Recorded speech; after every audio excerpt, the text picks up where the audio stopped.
Olá pessoal, sejam bem-vindos a mais uma aula, sejam bem-vindos a essa continuidade de geografia no oitavo ano, tá?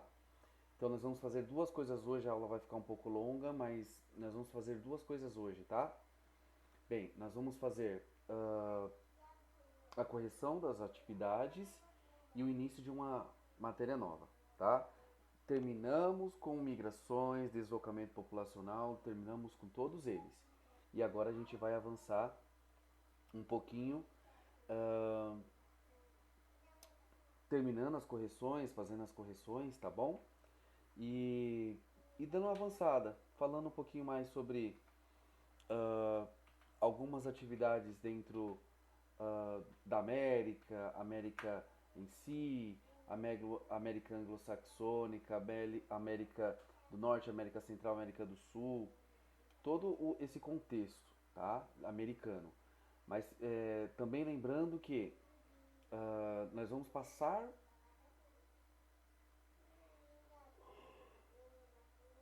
passar por cima dessa aula, nós vamos passar por cima dos assuntos, depois nós vamos aprofundando. Por que nós temos que fazer dessa forma? Porque eu preciso introduzi-los ainda dentro da aula, do assunto, para depois a gente esmiuçá-lo, para depois a gente falar um pouquinho mais. Mesmo porque tem muita coisa para se falar de cada coisa dessa, de cada assunto desse. Então não dá para simplesmente a gente matar numa aula só tudo que precisa, tá? E ainda tem as reflexões, a gente está falando de conceitos, a gente não está falando é, de algo concreto, a gente está falando de conceitos que mudam, tá? São ideias e essas ideias elas são transformadas, elas são diferenciadas. Mas continuando lá, vamos fazer a correção. E essa correção, se eu não me engano, na apostilinha de vocês, deixa eu ver a página que está. Deixa eu pegar a apostilinha aqui, né? Bem, falei muito sobre migração, falei muito de tipos de migrações, né? Avançamos aqui, estamos na página 80, página 66, 66, tá? E da página 66 em diante a gente vai fazer essa correção. Então, eu vou tentar acompanhar aqui na apostilinha e acompanhar aqui no livro, tá? Acho que essa atividade, ela está na página. Deixa eu ver. Eita, tá um pouquinho longe.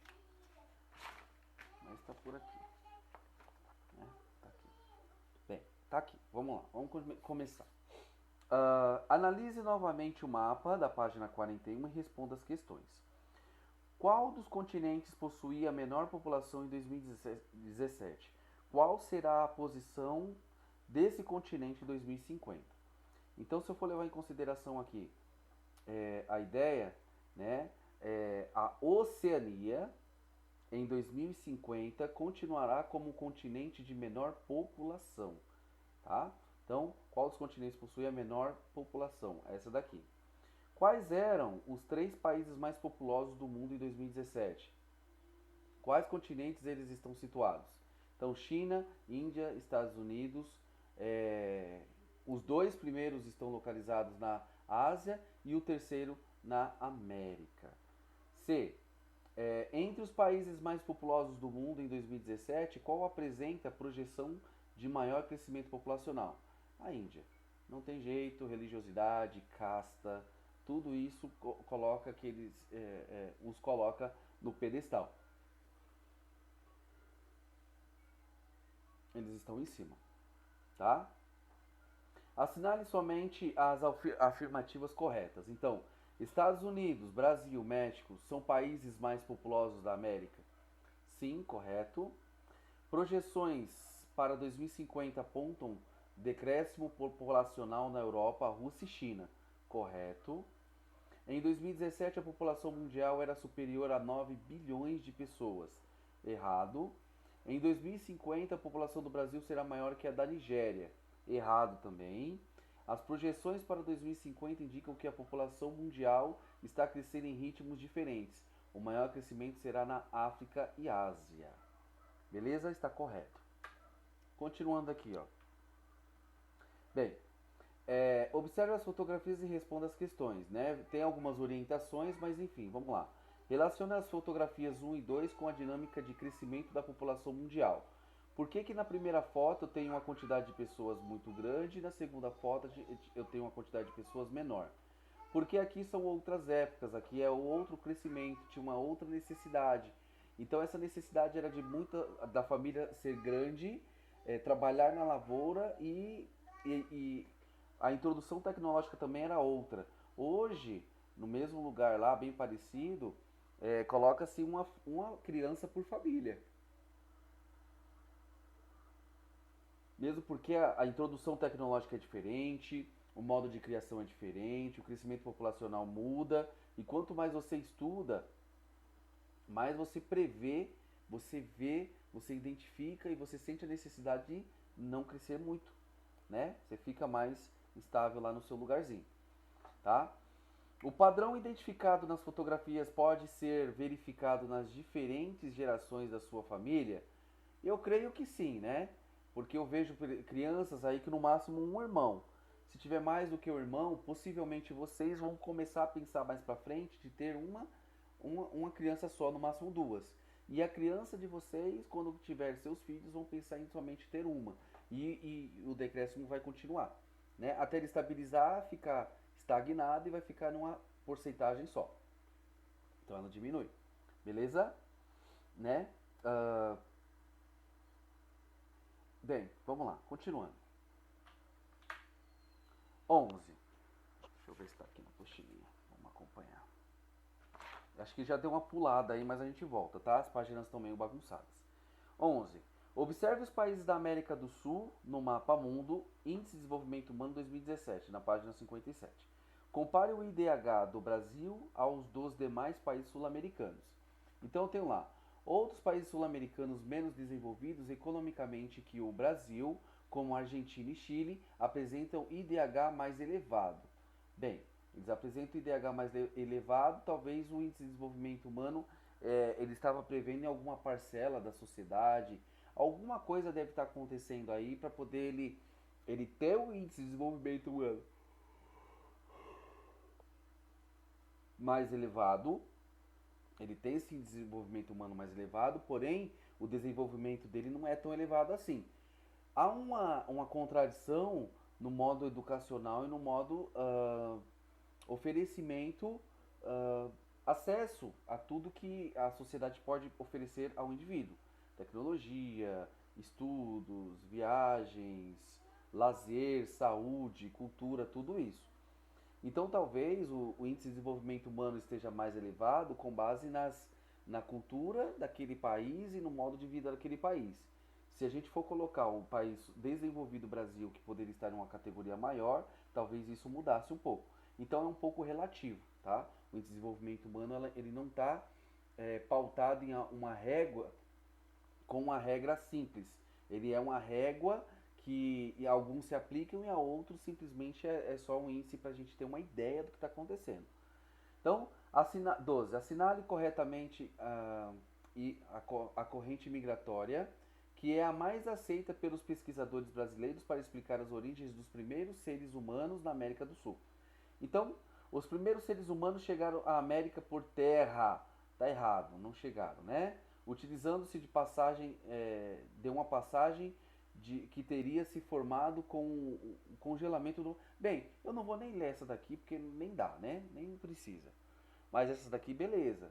Os primeiros seres humanos que chegaram à América do Sul partiram das ilhas do Oceano Pacífico, navegando de ilha em ilha em embarcações primitivas e fazendo uso de correntes marítimas favoráveis, correntes quentes, correntes frias e o favorecimento dessas correntes para a chegada e a saída desses barcos posteriormente.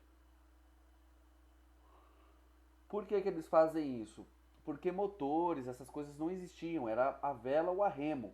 Então, deixa o vento me levar a mais ou menos aí, né? 13. Vamos voltar aqui, 13. 13. É na mesma página, tá? 69. Cite duas características dos fluxos migratórios do século XXI.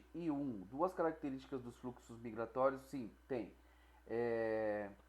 eu tenho a característica de expandir o comércio, tá? Eu vou expandir o meu comércio e vou em busca de novos territórios, novas terras, né? Mas todos os fluxos migratórios contínuos do século XXI, no, bem, no começo, né? Em 1500. Agora no século XXI eu tenho fluxos migratórios diversos, principalmente em busca de trabalho, vou buscar trabalho, vou buscar melhores condições de vida. Trabalho e condições de vida, trabalho e condições de vida. É isso que eu vou buscar. Nossa, que é isso? Vamos lá. 14. Leia o texto abaixo e responda as questões. A palavra migrante pode ser utilizada como um termo genérico para também abranger refugiados? Então vamos lá. Desfocar os termos refugiados e migrantes tira a atenção da proteção legal específica que os refugiados necessitam, como proteção contra a negação ao pedido do refúgio e contra ser penalizado por cruzar fronteiras para buscar segurança sem autorização. Não há nada ilegal em procurar refúgio, pelo contrário, é um direito humano universal. Portanto, misturar os conceitos de refugiados e migrantes pode enfraquecer o apoio a refugiados e ao refúgio institucionalizado em um momento em que mais refugiados precisam de tal proteção. Nós precisamos tratar todos os seres humanos com respeito e dignidade. Por essa razão, a Acnur sempre se refere a refugiados e migrantes separadamente, para manter clareza acerca das causas e características dos movimentos de refúgio e para não perder de vista a obrigação ou as obrigações específicas voltadas aos refugiados nos termos do direito internacional. Então, a resposta está bem aqui, ela está um pouquinho apagada, mas eu vou ler para vocês. Vai acompanhando aí comigo, ó, tá na apostilinha. Vai para a apostilinha. Migrante é a pessoa que deixa o lugar onde nasceu de forma voluntária, planejada e organizada. O refugiado, por sua vez, é a pessoa que deixa seu país de origem por outro de forma forçada em caráter emergencial para proteger a sua própria vida. Então, migrações é diferente de refugiados. Ou seja, o refugiado é forçado e o imigrante ele tem planejamento. Tá? É importante esse foco aí. Beleza? Continuando. Qual é a diferença entre os termos? Já foi dada, acabei de falar para vocês. B. Por que é importante deixar essa diferença bastante clara? É importante declarar a diferença entre as duas situações, sobretudo no contexto atual de aumento de fluxos migratórios, com o objetivo de dar a proteção prioritária e necessária aos refugiados que não podem retornar aos seus países de origem e a assistência adequada dos migrantes que não ocorrem risco de vida em seus países de origem. Tá bem aqui, tá um pouquinho apagada, mas se vocês pegarem o vídeo que eu vou deixar gravadinho, vocês voltam um pouquinho e escuta de novo o que eu estou falando. Tá bom? Agora vamos para essa resposta aqui de baixo, que está um pouquinho apagadinha, mas dá para dar entendida lá que eu vou falar. Em sua opinião, os direitos dos refugiados são respeitados? Bem, não precisa nem ver, né? Vocês podem entender que os direitos dos refugiados, eles são respeitados para mostrar para a sociedade, para mostrar para os países vizinhos, para mostrar para os internacionais que eles são respeitados e estamos respeitando a lei, as leis e diretrizes mundiais, tá? Em respeito à dignidade humana e às leis internacionais. O direito universal humano. Mas eu creio que quando está dentro de um outro país, muitas coisas acontecem. Que é o caso de xenofobia, pode acontecer em qualquer outro país. A discriminação por conta de ser de outro país dentro do trabalho, dentro da educação, dentro de todo o contexto. Essas coisas acontecem, não dá pra gente fechar os olhos, né? Em consequência a isso. Então, os direitos, eles são respeitados ao ponto que todo mundo está olhando. Quando não estão olhando, provavelmente algumas coisas precisam ser revistas e até fiscalizadas. Isso eu não estou dizendo somente nesse âmbito, estou falando em qualquer uma. Se não tiver fiscalização, vai acontecer algum problema. Beleza? Continuando aqui. 3. Essa é da apostila, essa é da página 67, tá? Bem, assinale V para verdadeiro e F para falso. A população mundial é considerada jovem por causa da grande quantidade de crianças, adolescentes e jovens em sua composição. Verdadeiro. Para estimular e aproveitar o potencial dos jovens, os governos precisam investir em escolas, universidades, programas de acesso ao mercado de trabalho e em saúde pública. Verdadeiro. Em países com taxas de natalidade baixas e expectativa de vida elevada, a população é formada principalmente por crianças, adolescentes e jovens. Falso. A geração neném refere-se à parcela da população mundial que nem estuda nem trabalha, em razão de fatores como crises econômicas, dificuldades de acesso à escola e gravidez precoce. Verdadeiro. Em países com taxas de natalidade altas e expectativas de vida baixa, a população é formada principalmente por adultos e idosos. Tá? Então, extremamente falso. 4. Condições de saúde da população, acesso a saneamento básico e água potável, campanhas de vacinação e desenvolvimento dos novos medicamentos são fatores que explicam as. Bem, as outras estão erradas, a correta é somente diferenças na expectativa de vida ao nascer entre as regiões do mundo. Beleza? 5. É na mesma página 67. Compare as pirâmides etárias a seguir e elabore um texto analisando as principais diferenças na estrutura etária das regiões apresentadas. Indique os desafios que os governos dos países dessas regiões devem enfrentar para atender melhor às necessidades das populações. Então é uma resposta bem que pessoal, né? A base aqui dessa pirâmide está bem igual, levando em consideração que ela chega aos 60 anos de idade bem aqui. Então nós não temos menos mortes, né? Menos taxas de mortalidade entre as pessoas, menos criminalidade pelo que eu estou vendo, equilíbrio, né, no nascimento de crianças e no estudo também um equilíbrio muito abrangente, tanto feminino quanto masculino. Feminino, masculino. Essa daqui ela já tem uma taxa de criminalidade maior e um decréscimo a partir dos 30 anos de idade, né, de vida e expectativa de vida dessas pessoas, onde elas começam a chegar, por exemplo, aos 100 anos de idade em menor quantidade referente a esse da América anglo-saxônica em relação à América Latina.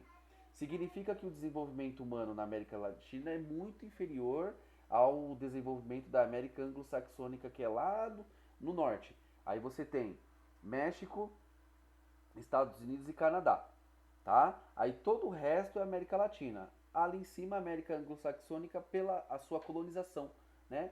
Saxã mesmo, aquela colonização europeia diferenciada da colonização sul-americana, que foi pelos portugueses e espanhóis, né, do que pelos britânicos, que foram os colonizadores da América do Norte. Beleza? Bem, próxima questão, próxima atividade, página 68. Gente, eu tô vendo que tá dando 20 minutos já. Aí eu vou deixar vocês fazendo essas correções e eu vou ver a apostila de vocês logo logo. Então eu vou fazer o seguinte, eu vou deixar somente a correção. Vou ver, vou deixar claro que é para vocês fazerem a correção agora, tá? E aí a gente avança no próximo capítulo, na próxima aula. Vamos lá. Sobre a distribuição espacial da população, responda. As diferentes condições naturais existentes no planeta Terra interfeririam na distribuição da população ao longo do tempo, né? 6. Vamos lá.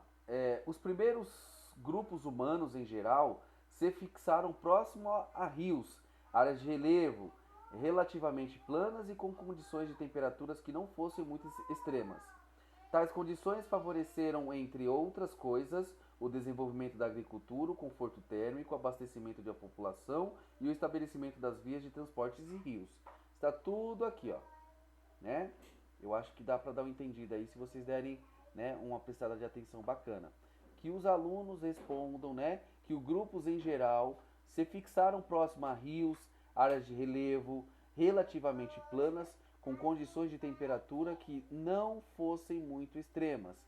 Tais condições favoreceram, entre outras coisas, o desenvolvimento da agricultura, conforto térmico, abastecimento da população e o estabelecimento das vias de transporte.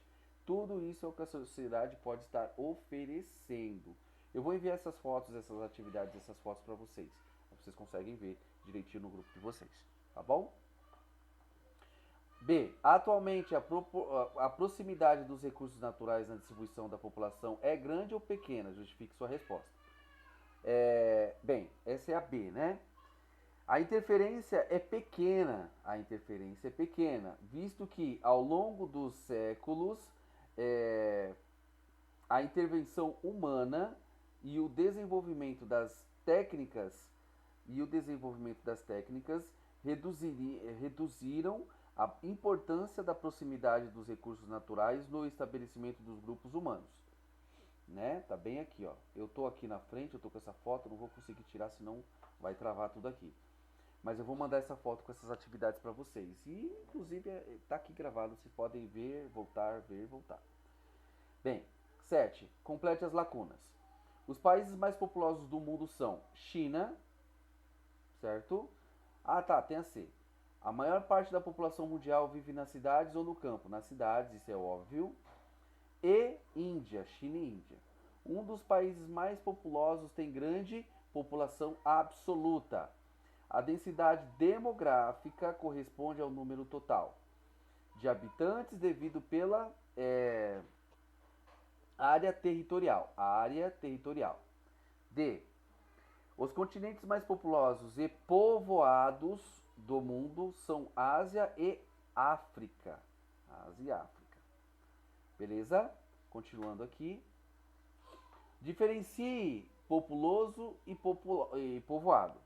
Né? Populoso refere-se a país ou região que possui grande população absoluta. É isso aqui, ó. Povoado refere-se a países ou regiões com elevada densidade demográfica. Sobre a população urbana, assinale as alternativas corretas. A população urbana superou a população rural em 2007. Verdadeiro. Ásia e África são os continentes mais urbanizados do mundo. Não, tá errado. Em 2018, Tóquio, Japão, era a maior aglomeração urbana do mundo. Correto. Vamos lá dar uma olhada. As megacidades são cidades com população superior a 10 milhões de habitantes. Olha lá, as megacidades. Correto. A maioria da população urbana vive em megacidades. Tá errado. Não é bem assim, não. E para finalizar, só tem essa página, a gente fecha em 25 minutos de aula aí, tá bom? Sobre a população urbana, assinale as alternativas corretas. A população urbana superou a população rural em 2007. Ah, tá, essa já foi. Leia o texto abaixo e responda as questões. Conforme esse texto, gente, a gente pode responder essas de baixo, tá? Tá muito apagado, por isso que eu vou mandar foto para vocês. A taxa de crescimento do Índice de Desenvolvimento Humano brasileiro foi de 24,3% entre 1990 e 2017. No período, os brasileiros ganharam 10,4 anos de expectativa de anos de escolaridade de vida e viram a renda aumentar 28,6%. Na educação, a expectativa de anos de escolaridade aumentou 3,2 anos, enquanto a média de anos de estudo subiu para 4 anos. Os números brasileiros são melhores que a média do planeta, em todo o mundo, desde 1990. O IDH aumentou 21,7%. Bem, dado essa importância, vamos lá para o Índice de Desenvolvimento Humano. O que é Índice de Desenvolvimento Humano? Índice de Desenvolvimento Humano é criado pelas Nações Unidas para identificar e comparar as condições de vida entre países. Para identificar e comparar as condições de vida entre países. Ele é calculado com base em quais indicadores? Bem, expectativa de vida, renda per capita, ou renda por pessoa, distribuição dessa renda, médias de anos de escolaridade e anos de estudo esperados, tá? Então, escolaridade, renda e expectativa de vida. São alguns fatores primordiais para poder pensar aí no índice de desenvolvimento humano. Beleza? Eu acho que aqui já foi. E aí a gente ia começar a aula nova já. Eu vou parar aqui, senão vai ficar muito grande. Vou deixar até aqui, ó. O vídeo vai ficar muito grande. Beleza? Próxima aula a gente continua. Faz a correção na apostila. Gente, tem 25 minutos a aula. Vocês vão passar bastante tempo para poder fazer a correção. E eu vou mandar as fotos agora para vocês. Beleza? Tá no Classroom de vocês. Tá bom? Um beijão e tchau, tchau.